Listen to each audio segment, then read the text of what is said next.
So if you're paying attention to this class, reliability test is going to be done now. How do we do reliability? I mentioned yesterday that most of the things that we do would be done under the analyze column.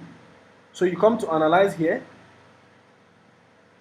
and then you click on scale, go to reliability analysis.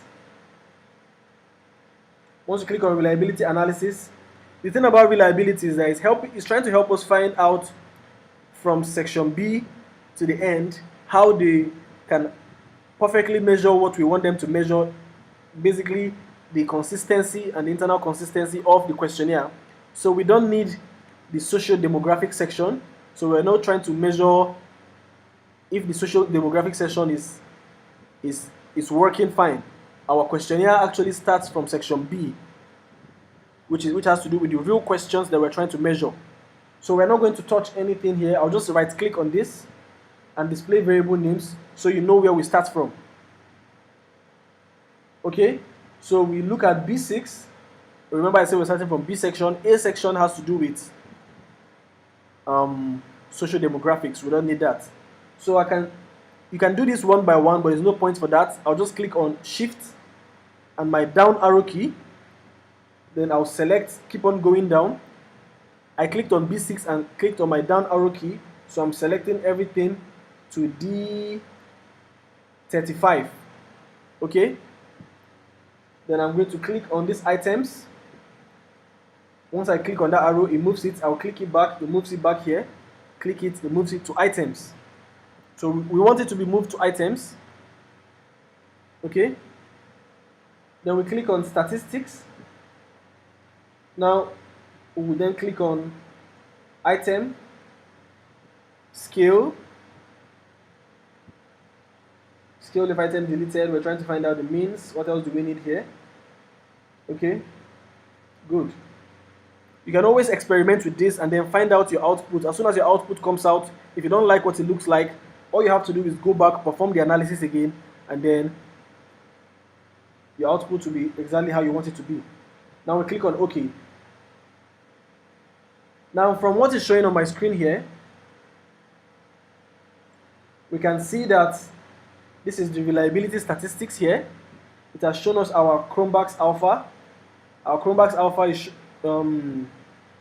currently showing 0.864, which is actually very good if we're being sincere. Your reliability, once your Chromebox alpha is from 0.7 and above, you're good to go with your analysis. So you are good to go. So our current reliability for this, our questionnaire, is 0.864. Okay. And then when we scroll down, we're going to see some important things. A lot of results came out. Now, for instance, if your Chromebox alpha is not entirely good or the exact way you want it to show up, there's a simple way you can actually do that. You look at this last column here, Chromebox alpha if item is deleted. You will see some values showing here, 0.863, for instance. I'll just look through it and look if there's any value greater than 0.864. Let me look through and see. I think our Chromebox alpha is already at its best.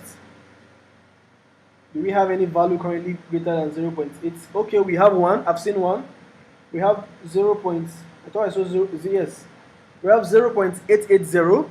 So if you want your Chromebox alpha to read 0.880, you may need to delete this particular question from your results. You understand?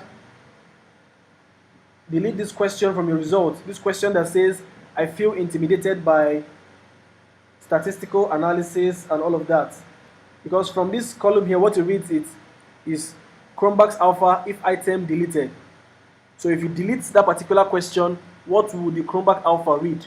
So if you see a particular one that makes your Chromebox alpha better, you may need to delete that question to make your reliability better. Now this is where setting a lot of questions comes in handy.